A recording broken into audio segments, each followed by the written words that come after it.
E nesse ano que está se iniciando, primeiro mês, pastor André entendeu por bem, orando, né? Que nós deveríamos estar meditando nesse mês de janeiro em provérbios para um novo ano, um ano novo.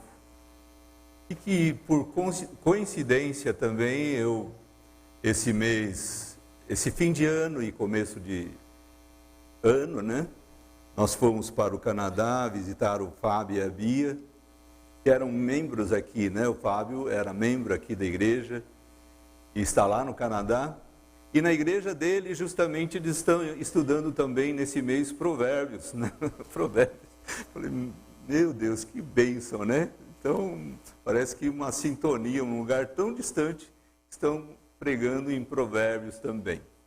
E é uma boa oportunidade nós estarmos recebendo a palavra do Senhor.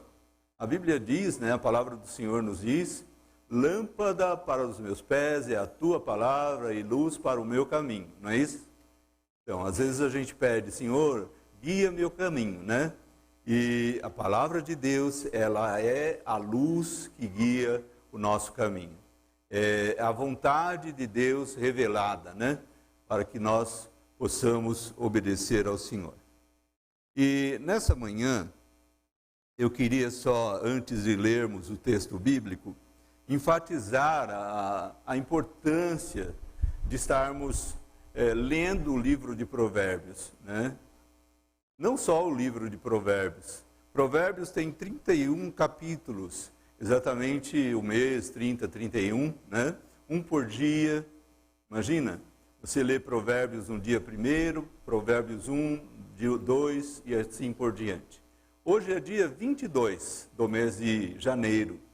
E justamente por ser dia 22, eu entendi que deveria falar sobre Provérbios 22. Amém, irmãos? Justamente para que isso também nos sirva de incentivo, estarmos fazendo essa relação sempre motivados em lermos a palavra do Senhor, estudarmos a Bíblia Sagrada. Eu sempre falo isso, mas eu estou tão ocupado, tenho tantas atividades, quando vejo não deu mais tempo. Se você levantar 15 minutos mais cedo, eu digo pela manhã, né? Tem uns que costumam fazer a leitura devocional à noite, né? Mas se você levantar 15 minutos mais cedo, em 5 minutos apenas, você lê um capítulo da Bíblia, né? Nós temos até aquele livrinho devocional, que o pastor André incentiva bastante, ainda tem alguns exemplares aí, tem exemplar do devocional, para esse ano de 2023. Você ali é um instrumento, né, de motivação para você estar constantemente lendo a Bíblia, meditando, né? Então, em 5 minutos, você lê um capítulo da Bíblia, mais ou menos. Em 5 minutos, você medita naquilo que você leu, porque não adianta nada você comer algo e não fazer a digestão, né? Você medita, você procura compreender, procura pensar sobre aquilo. E depois, em mais 5 minutos, você ora a Deus pedindo que o Senhor te guarde, te proteja, abençoe a família, abençoe aquele dia. O dia de trabalho. Você sai para o trabalho e não sabe o que lhe espera. Tantos riscos, tantos perigos, tanta dificuldade, tanta atrocidade, tanta coisa ruim acontecendo, mas o Senhor te guarda, te protege e abençoa a sua família também. Amém, irmãos? Então, é importante nós termos essa força, né? Essa vontade de estarmos lendo a Bíblia. É lâmpada, é luz, é luz. Oh, meu Deus, eu quero fazer a tua vontade. Qual que é a tua vontade? Lâmpada para os meus pés. Você vai conhecer a vontade revelada através da palavra de Deus, da Bíblia Sagrada. Nada melhor do que nesse mês nós temos os conselhos práticos do sábio Salomão, inspirado por Deus. Não era a sabedoria própria dele, não, né? Lembra-se que ele tinha a fazer um pedido, como foi falado no domingo passado, E o pedido que ele fez é que o Senhor lhe desse o quê? Sabedoria. Então, a sabedoria que ele transmitiu através de Provérbios e dos demais livros que ele mesmo escreveu, ele recebeu do Senhor, não era dele próprio. Então, não podia se jactanciar, se exaltar por ser tão sábio, a não ser no Senhor. Amém, irmãos? Então, tudo que nós lemos na Bíblia Sagrada é inspirado por Deus. Amém? Provérbios capítulo 22, hoje é 22, né? Nós estaremos lendo do versículo 1 ao versículo 6. Se der tempo, a gente continua na meditação, né? E se não der, ficamos por aí. Provérbios 22, de 1 a 6. Vamos orar antes. Senhor Deus, nós estamos na Tua presença, já oramos, já cantamos, já intercedemos pelos missionários. E agora, Senhor, estamos prontos a ouvir a Tua palavra, que seja o Senhor, o Teu Espírito Santo, a falar em cada coração, consolando, exortando, edificando. Eu sei que muitas pessoas estão com necessidades, eu sei que cada um tem a sua necessidade, e eu sei que o Senhor é poderoso para suprir todas as nossas necessidades, para falar ao coração daqueles que esperam uma palavra de direção, para tomar uma decisão, para curar, para alegrar o coração abatido, entristecido. Nós estamos na Tua presença e esperamos em Ti, em nome de Jesus. Amém. Provérbios 22, de 1 a 6.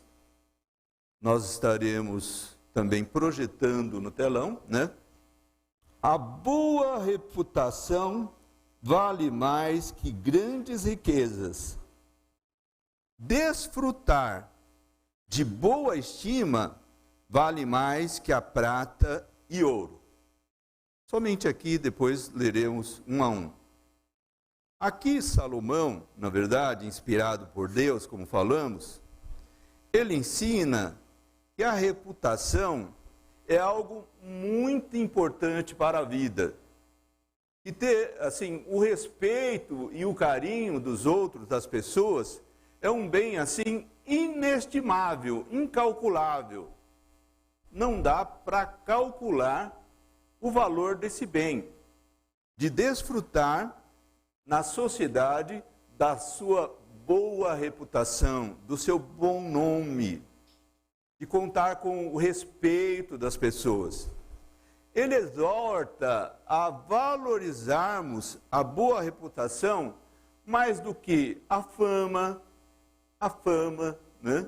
Mais do que o dinheiro, mais do que o glamour, mais do que o status. Você que alcançou um status na sociedade, que tem um emprego importante, uma posição importante, tudo bem, mas a boa reputação é mais importante que o dinheiro, o status, e o glamour, e o sucesso. É mais importante do que as posses, do que o seu apartamento, do que a sua casa, do que o seu carro, 0 quilômetros, do que o seu sítio, os seus bens. É isso que Salomão queria enfatizar aqui, quando ele diz que a boa reputação vale mais do que grandes riquezas. Não é mixaria, não, grandes. Quando ele fala grande, para ele sabia que ele era o homem mais rico na região. Ele era empresário, dono de muitas coisas, muitos empregados. Então, quando ele menciona vale mais do que grandes riquezas, não está falando de troquinho, está falando de grandes riquezas. E desfrutar de boa estima vale mais do que ouro. Do que ouro. Existe um bem material mais precioso do que ouro? Ah, diamante, mas o ouro é valioso ainda, né? Vale mais do que ouro. Então ele exorta a que você valorize essa boa reputação, o seu bom nome, que você preserve o seu bom nome.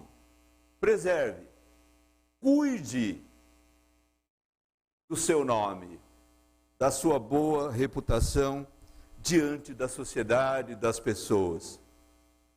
E hoje em dia, há pouco tempo eu conversava com uma professora e ela me disse da dificuldade, ela tem muitos anos de magistério, ela disse da dificuldade que eles têm enfrentado para ensinar os adolescentes, jovenzinhos. Porque, em sua grande maioria hoje, no passado, eles só pensavam em ser jogador de futebol. Então, não queria estudar, queria jogar bola. Né? Dinheiro fácil, fama, glamour. E no presente, a professora me disse, ela disse assim, hoje é difícil porque eles querem ser influencer, blogueiro. Eu vou fazer um blog, eu vou ser influencer, eu vou ganhar muito. E não estuda, não quer saber de estudar, não. Não quer saber de estudar. Olha, irmãos, no passado, veja bem, eu tenho a idade que tenho, não vou falar em respeito, né? Mas no passado, as escolas, principalmente escola pública, elas eram muito boas. A gente aprendia mesmo. No presente está dando medo. A gente encontra criança de uma certa idade, pré-adolescente, que mal sabe ler. Engodado, enganado. Em busca de... O sonho é dinheiro fácil, é fama fácil, é um engodo terrível, um engano terrível. E eu sempre digo isso, eu sou professor também. Principalmente no primeiro dia de aula aos alunos, eu digo, gente, quem estuda mais sabe mais. Quem estuda mais, manda mais. E quem estuda mais, ganha mais. Existem algumas exceções, mas é coisa rara, é exceção. A regra é essa. A regra é estudar mesmo. Eu falo aqui, me perdoe citar exemplos até da minha família, não querendo exaltar. Isso eu falo, eu tenho um neto, já falei muito dele, e esse menino, ele entrou na faculdade de medicina com 17 anos. Ele fez 19 ontem, já está no terceiro semestre. E entrou sem cursinho. Mas sabe o que ele fazia? Ele acordava 4h30 da manhã todos os dias. Todos os dias, 4h30 da manhã para estudar. E eu fiquei com medo dele não passar no vestibular. Eu falei para ele, Juan, se você não passar, você entra num cursinho. E vai fazer o cursinho, aí você passa. Ele ficou triste com aquela minha palavra. Baixou a cabeça, pensou, olhou para mim e falou, mas eu vou passar. E passou o danado. Passou. E sabe de uma outra coisa? Ele continua levantando de madrugada para estudar. Continua estudando. Não parou não. Agora que está estudando mais, não tem tempo para... E olha, irmãos, a gente fica preocupado com esse sonho da vida fácil, da vida fútil, ao invés de uma vida digna de trabalho honesto, que faz parte de uma boa reputação. Amém, irmãos? Faz parte de uma boa reputação. O trabalho, o esforço, ele é sagrado. Ele traz dignidade à pessoa. A pessoa se torna digna por isso. ele traz também autorrealização. O homem foi criado à imagem e semelhança de Deus e se motiva para as realizações através do fruto do seu trabalho, não é isso? Até mesmo, por exemplo, os estudiosos aí, um tal de Maslow, já estudei um pouco sobre ele, sabendo disso, ele montou lá o que ele chama de hierarquia das necessidades de Maslow. Quem já estudou isso sabe muito bem. Ele define 5 categorias de necessidades humanas que motiva a pessoa ao trabalho para alcançar a felicidade. Eu até projetei aí. E ele colocou esses 5 motivos em forma de pirâmide, né? De tal forma que o que está embaixo, na base da pirâmide, seriam as necessidades mais prementes, mais básicas, que o homem busca para se realizar. Quando digo homem, o ser humano. E ele faz uma comparação, ele diz assim, para que as pessoas pudessem entender essa teoria dele, ele diz assim, olha, se você caísse na selva, e está lá na selva, o avião caiu, você sobreviveu, você está sozinho no meio do mato, e aí o que você vai fazer primeiro? Qual a sua ação em primeiro lugar? Você está sozinho ali.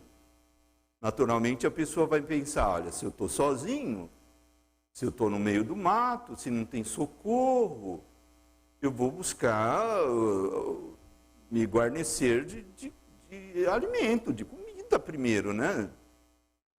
Vou procurar comida, mas e depois, aí, necessidade fisiológica, né? Está lá na base, em primeiro lugar, então ele vai buscar isso para ter comida, como incentivo de ação, de trabalho, Em segundo lugar, e aí, você já satisfez, achou comida, guardou, e aí?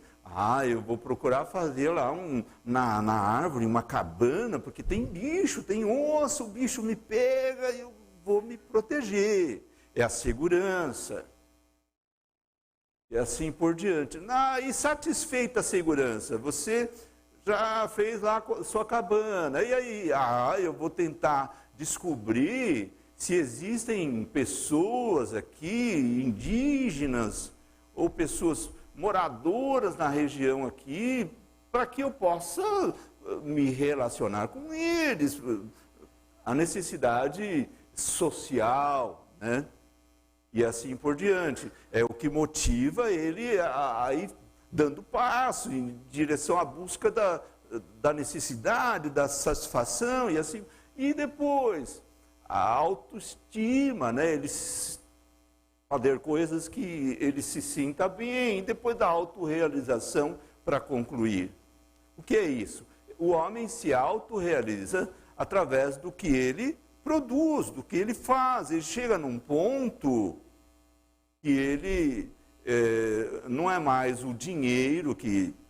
Há pessoas, inclusive, que ele já atingiu um ponto na empresa em que não é tanto o dinheiro que segura ele como capital da empresa, né? A empresa fica preocupada, olha, o fulano, ele sai 6, 7 horas lá, 5 horas da tarde, vai embora, e não sei se ele volta. Não sei se vai que o concorrente acaba dando uma oferta melhor para ele e ele vai embora. Então ele é a pessoa mais importante para mim. E para eu segurá-lo, o patrão pensando, para eu segurá-lo, não é com R$1.000 a mais que eu vou dar de aumento para ele. Esse fator já está satisfeito, ele já atingiu um patamar da vida dele que ele não se satisfaz mais com isso. Não é isso ou aquilo, ele já está num ponto de ser motivado, o fator motivacional para ele ele já está lá em cima, é a autorrealização, é aquilo que ele se sente realizado para continuar ali na empresa. Então a empresa chega a oferecer para ele até uma sociedade, fala, ó, você vai ter 0,0% percentual para que você seja sócio na empresa, aí motiva ele permanecer realizando, ele trabalhando ali. Amém, irmãos? O trabalho, ele dignifica o ser humano. Enfim, o foco primário aí, eu entendo, de Salomão, era nos ensinar a fugir de uma decisão insensata, né? Que poderia comprometer o nosso bom nome, a nossa reputação. E algumas pessoas, até no início do culto, foi falado sobre um personagem da Bíblia, né? Que não se deixou contaminar, que foi Daniel. Daniel, ele prezava mais a reputação dele como servo de Deus do que os manjares do rei. Algumas pessoas na Bíblia tiveram que tomar decisões, tais como Daniel, tais como José e outros. Na Bíblia demonstra que eles passaram por momentos difíceis, mas optaram em permanecer buscando ali preservar aquele estilo de vida irrepreensível. Um estilo de vida que de fato glorificasse o Senhor. E talvez alguém pense assim, mas eu sou dono do meu nariz, né? E Deus não se interessa com a minha reputação diante das pessoas. Você está enganado se você pensa assim. Você está enganado. Deus se interessa sim, né? Da sua reputação, Deus tem interesse sim. Você não pode agradar a Deus e, de certa forma, ofender as pessoas. Você tem que pensar nas suas ações, em edificar uma boa reputação. E uma boa reputação, ela é construída através de escolhas diárias, no dia a dia. E não só de escolhas, não só de edificar, mas edificar e preservar. Porque, olha, é tanta notícia, me perdoe, eu vou citar aqui alguns fatos. Daniel Alves, jogador da seleção, né? Não sei o que aconteceu lá, mas era um rapaz que eu admirava. O porte dele, esforçado, né?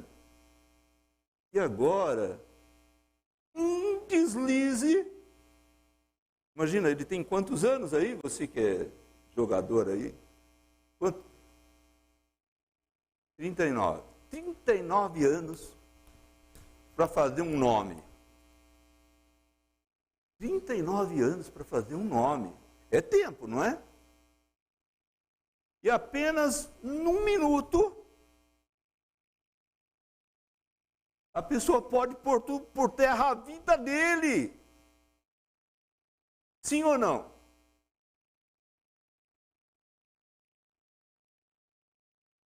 Olha, gente, é sério isso. É sério isso, que Deus tenha compaixão de nós. Porque não estamos livres disso. Só a bondade de Deus, só a misericórdia de Deus para guardar as nossas vidas. O Robinho também, quantos anos para formar o nome dele, a carreira dele. E agora não pode sair, né? Não é preso. Só fala de futebol. Não, tem outros exemplos que você mesmo conhece. Você conhece pessoas que passaram uma vida investindo, fazendo o nome dele, a reputação dele. Porque, irmãos, dessa vida você não leva nada, mas fica a sua reputação, seu bom nome. Havia um velho adágio que dizia que as pessoas eram sepultadas com um vestidinho preto que eles chamavam de mortalha, né? Não tem mais isso hoje, uma roupinha. E não tinha bolso na mortalha. Era como se fosse uma batininha mais curta. Então, para demonstrar que a pessoa não levava nada dessa vida, havia um velho provérbio que dizia assim, olha, a mortalha não tem bolso, quer dizer, você não leva nada dessa vida. O que você leva dessa vida é deixar seu bom exemplo para que muita gente seja edificada através do seu bom nome, seu exemplo. Amém, irmãos? E você ensina muito com o seu exemplo. Muito pouco com as suas palavras, mas muito com o seu exemplo. Você ensina seus filhos, você vai ensinar seus netos, que vão ouvir falar de você, que vão te conhecer, e seus bisnetos, e assim por diante. Quantos seriam abençoados através do seu bom nome, da sua boa reputação? E você pode perdê-lo, essa boa reputação, em pouco tempo. Quem dizia isso? Existe um dos homens mais ricos do mundo, o Warren Buffett. Esse homem, ele é acionista da Coca-Cola, da Visa, enfim, ele possui 100 bilhões de dólares. Bilhões. Um dos homens mais ricos do mundo. Sabe como ele começou a vida? Entregando jornal. Pegava jornal na rua. E depois vendendo as coisas. E ele é um homem, eu vou citar um pouquinho sobre ele para compreendermos a importância das palavras que esse homem fala. Porque você tem que pesar também a vida da pessoa. Não adianta a pessoa ficar atrás de uma escrivaninha, escrever um livro e você vai saber da vida dele todo torta, a vida toda torta. Esse homem, ele tem um coração assim muito generoso. Ele ajuda muito, com milhões ele ajuda ONGs sérias. Um homem importante. E ele diz uma frase, ele disse o seguinte, são necessários 20 anos, segundo ele, né, para se construir uma reputação e 5 minutos para arruiná-la. 20 anos para construir e 5 minutos para arruinar. E se você pensar sobre isso, você fará as coisas de forma diferente. Você vai pensar melhor na hora. Porque a conta chega, né? E nós precisamos lembrar disso e construir, pensar em construir a nossa reputação com a graça de Deus, com a misericórdia de Deus em nossas vidas. Amém, irmãos? Versículo 2. O rico e o pobre têm isto em comum. O Senhor é o Criador de ambos. Esse versículo, Salomão também, ele fala sobre o tema das riquezas aqui. Ele está exortando novamente, fazendo menção a essa valorização da boa reputação, mais do que da fama, do dinheiro, do glamour e assim por diante. E ele está também alertando que quem favorece o rico em detrimento do pobre, insulta o Criador. Em outras palavras, ele coloca Deus como sendo o avalista, o fiador do pobre. ele coloca Deus como fiador do pobre. Em outras passagens, ele mesmo falando, a gente percebe isso. Veja bem, Provérbios 14, verso 31. Ele diz assim: aquele que oprime o pobre, com isso despreza o seu Criador. Mas quem ao necessitado trata com bondade, honra a Deus. E lá em Provérbios 19, 17, ele escreve assim: quem trata bem os pobres, empresta a Deus, empresta ao Senhor. E ele, quer dizer, Deus o recompensará. Então, a ideia é que o Senhor Deus, ele é o fiador do pobre, daquele que necessita, daquele que precisa da sua mão estendida. E o Senhor não vê com bons olhos a pessoa que oprime o pobre, porque o rico e o pobre, ambos foram criados por Deus. Agora, tem uma outra situação que a gente precisa ser prudente, irmãos. É sobre isso que eu queria chamar a atenção. Nós temos que ser prudentes. Você deve ajudar a todos. Sim, devemos ajudar a todos. Devemos estender a mão a todos necessitados.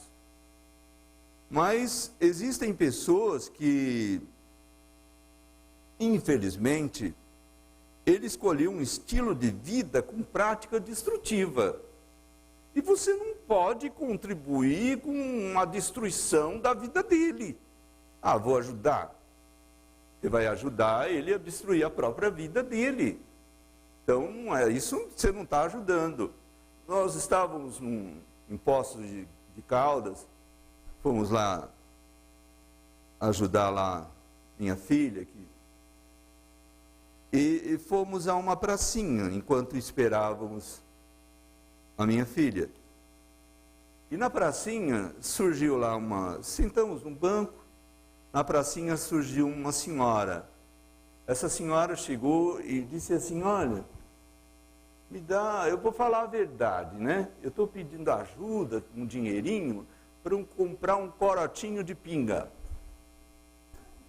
É melhor eu falar a verdade do que eu enganar. Olha, eu pensei, meu Deus do céu. Porque o ruim seria se eu mentisse aqui, se eu pedisse dinheiro, falando que é para outra coisa e fosse comprar a pinga, mas é para comprar o corotinho de pinga. Aí eu já comecei a orar em espírito, né? Senhor, prego para ela, não prego para ela, o que eu falo para ela, que palavra que eu falo, e não vinha nada, não vinha vontade nenhuma de pregar para ela. Não, sabe quando você se tranca, eu pedindo a Deus que me desse, e olhando para ela, e ela falando, e olhando, e eu orando, aí a Dora me cutucou e falou: prega para ela. Aí, irmãos, eu comecei a falar de Jesus para ela. Você conhece Jesus? Fui falando. Ela, olha, sinceramente, ela já conhecia o Evangelho, ela já esteve em clínica de recuperação cristã, ela já frequentou a igreja, pelo jeito, ela já conhecia tudo, mas ela fez uma escolha da vida dela. Ela escolheu um caminho para ela. E o caminho é aquele que ela quer seguir. E depois de tudo que ela revelou, aí ela falou: e agora, você não vai me dar o dinheirinho para eu comprar o corotinho de pinga? Eu falei: olha, senhora, eu não vou não. Então, como que você diz que pode falar de Deus para mim e ter um coração bom se você não me ajuda? Quer dizer, eu estaria ajudando o pobre aí? Sim ou não? Não. Ali era o capeta me acusando. é o acusador. Sim ou não? Sim. É o acusador. Ele vai te acusar. Eu já ouvi pessoas dizer para mim, você é obrigado a me ajudar. Você é obrigado, porque você é cristão, mais ou menos assim, entendeu? Você é obrigado. Isso não é ajudar o pobre. Isso é você ajudar alguém com um modo de viver, um modo de vida, de destruição.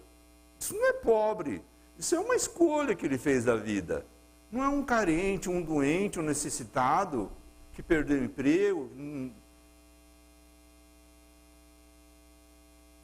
E até o apóstolo Paulo, escrevendo aos Tessalonicenses, no capítulo 3, verso 10, ele escreveu assim: quando ainda estávamos com vocês, e nós lhes ordenamos isto, se alguém não quiser trabalhar, também não coma.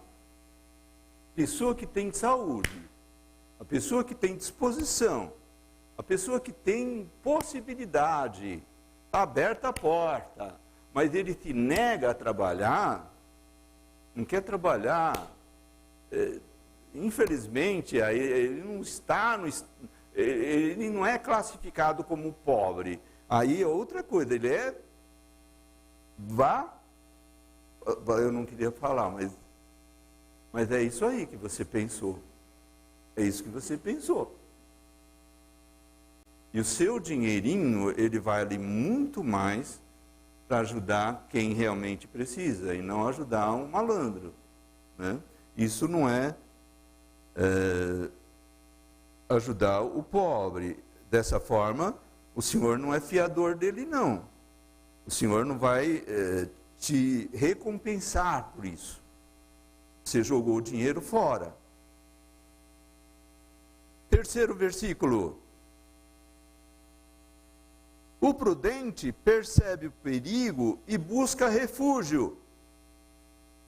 O inexperiente segue adiante e sofre as consequências. Eu fui no dicionário para entender o que era ser prudente. O dicionário diz o seguinte: prudência é a virtude que faz prever e procura evitar as inconveniências e os perigos. É cautela, é precaução, é calma, é ponderação, é sensatez, paciência ao tratar de um assunto delicado ou difícil. E a palavra está dizendo que o prudente, ele percebe o perigo e busca refúgio. Mas que o inexperiente, quer dizer, o imprudente, segue adiante e sofre as consequências. E eu me lembrei de um pastor, já falei ao grupo no PG desse pastor Cassiano, que já descansa na eternidade. E ele contava sempre o testemunho de conversão dele. Ele disse que ele estava numa cidade com alguns amigos, ele quando era jovem, e ele não era cristão, não temia Deus, e os jovens meio afoitos, procurando a casa de um meretrício. Toda cidade do interior tem lá um lugarzinho lá, alguns chamam de casa da luz vermelha, outros dão outros nomes, boate, hoje é mais moderno, é boate, né? Café, dão um nome diferente, mas tudo a mesma coisa. E eles pararam uma certa pessoa, né? Certo homem lá na cidade. Ô, meu senhor, onde que fica lá, aqui a boate, ou a casa do meretício, sei lá, como perguntaram. E ele disse que esse homem olhou para eles, para os jovens, e disse a eles o seguinte: olha, por que ao invés de vocês procurarem o caminho da morte, vocês não procuram o caminho da vida? Só isso. Virou as costas, foi embora. E aquela palavra ficou. Por que ao invés de vocês procurarem o caminho da morte, vocês não procuram o caminho da vida?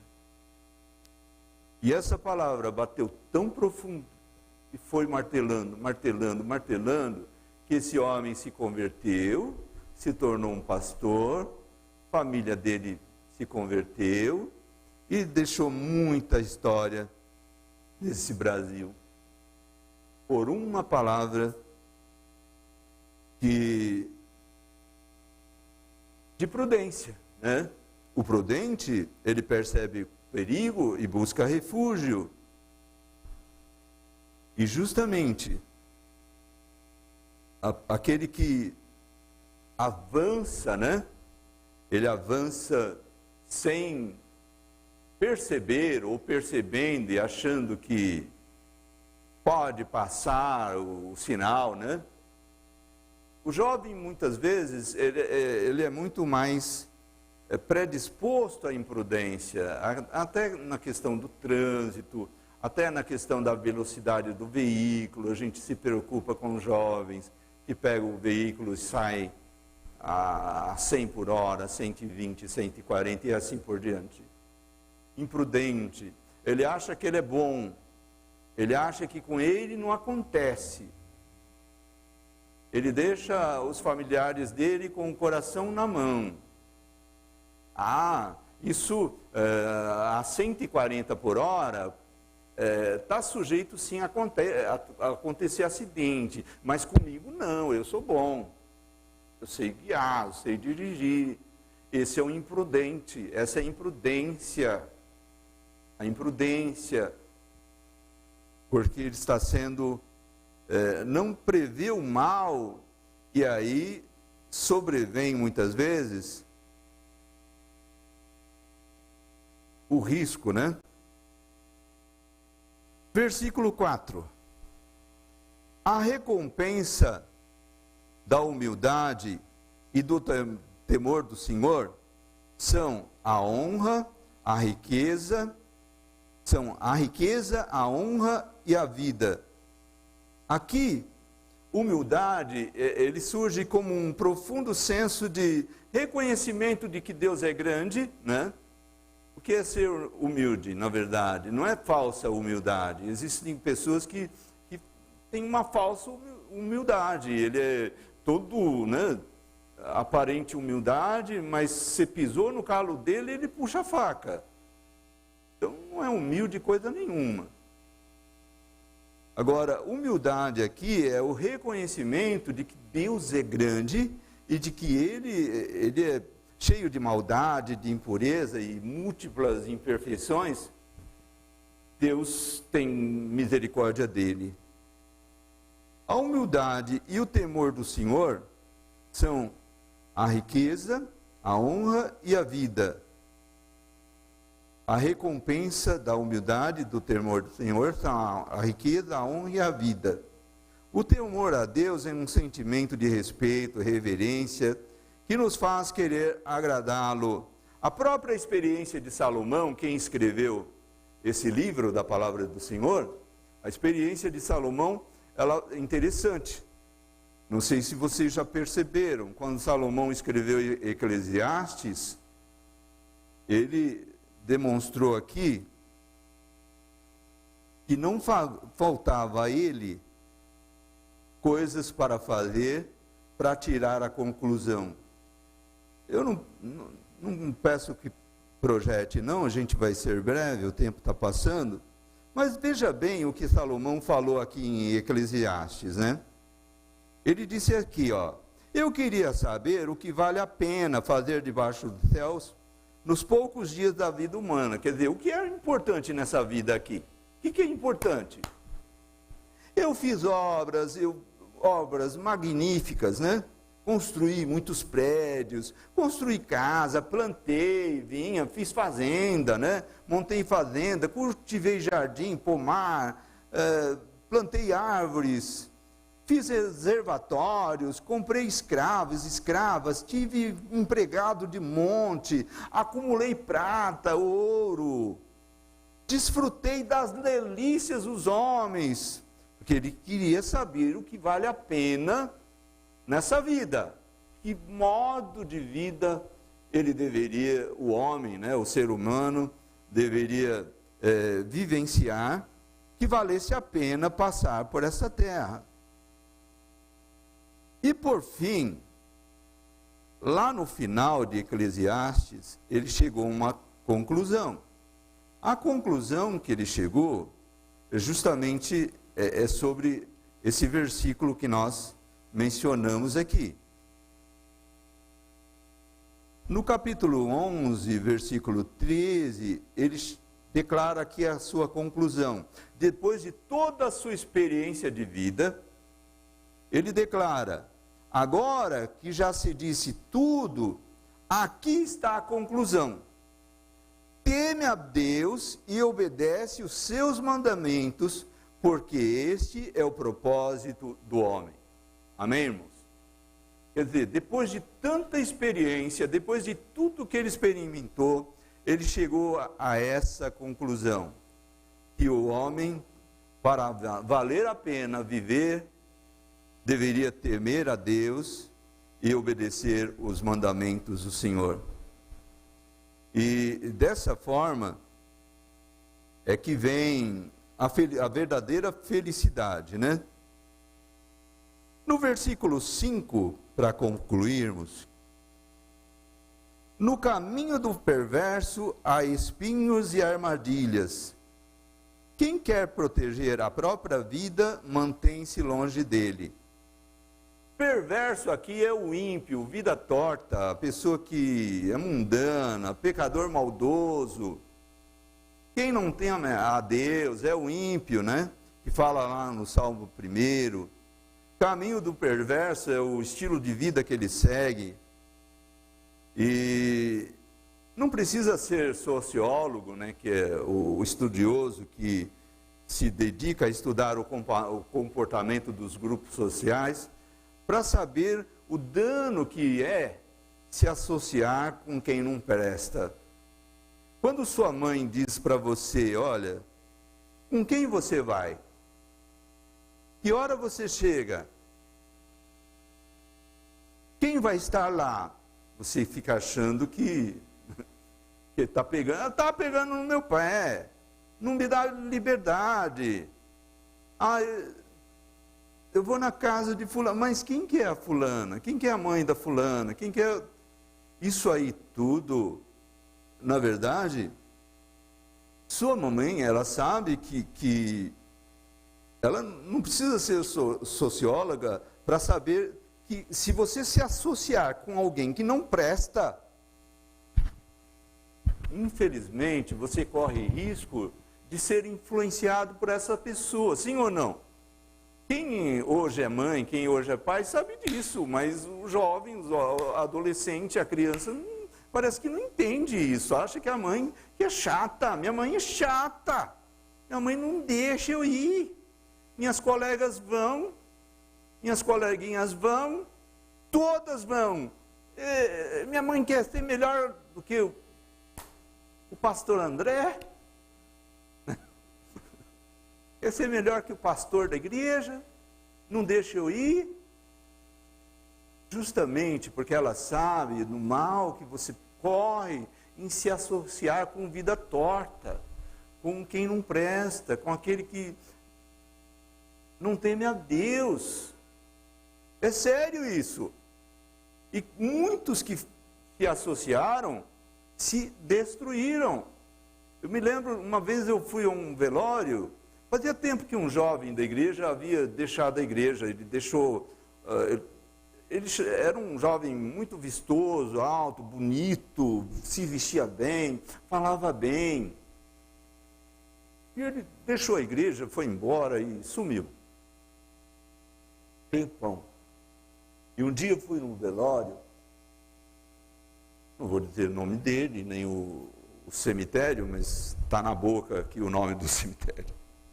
E naquele velório, tinha um outro, um velório aqui, do lado tinha outro, eu fui no outro também, veio a curiosidade de ver quem está lá, né?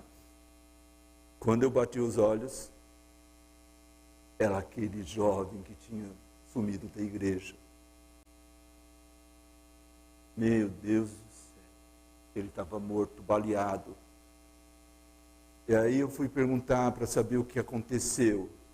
ele começou a se juntar com uns amigos, e a mãe não sabia, o pai não sabia, mas começou a se juntar com os amigos e aí foi assaltar. E a polícia baleou, ele morreu no assalto. Irmãos, quando eu estudei direito, a gente tinha aula de medicina legal, e a aula prática era no IML, de Santo André, e era de sábado de manhã. E, olha, começava com 30 alunos, terminava com 5, 6, porque os alunos não aguentavam aquilo, abrir cadáver, e o professor era maldoso também, e fazia a gente colocar a mão naquilo, e mexer também, para ensinar a trajetória da bala, sei lá o quê.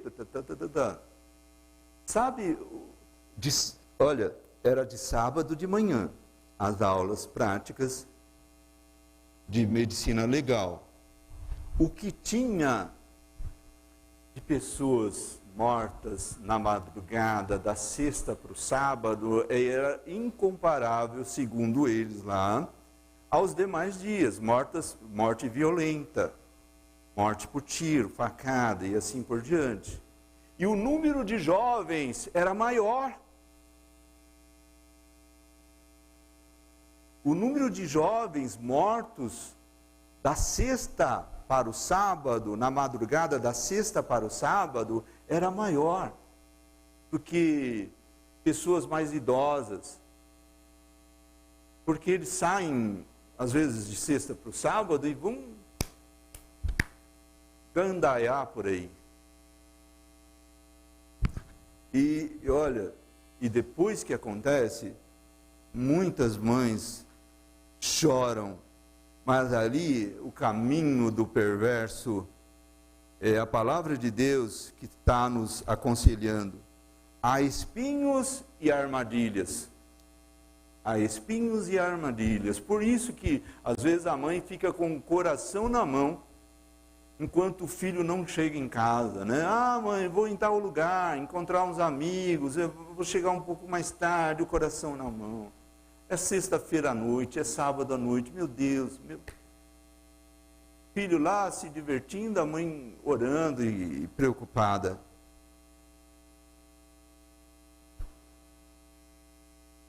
Principalmente a mãe que conhece o Salmo 1, né? Como é feliz aquele que não segue o conselho dos ímpios, não imita a conduta dos pecadores.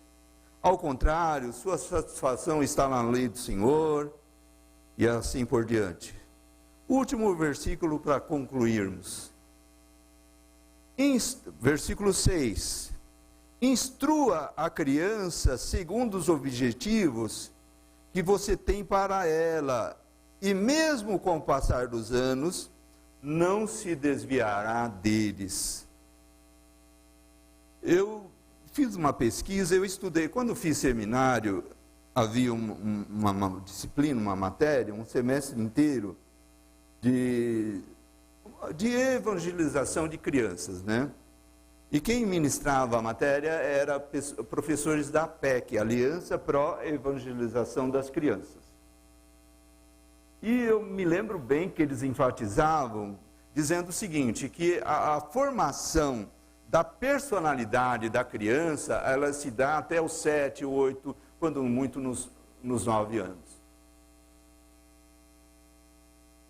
Por outro lado, há estudos de psicologia que demonstram que o desenvolvimento de valores humanos, ele se dá dos 5 aos 14 anos de idade. Quer dizer, a criança dos 5 aos 14, ele desenvolve os seus valores humanos, as suas qualidades, seus adjetivos.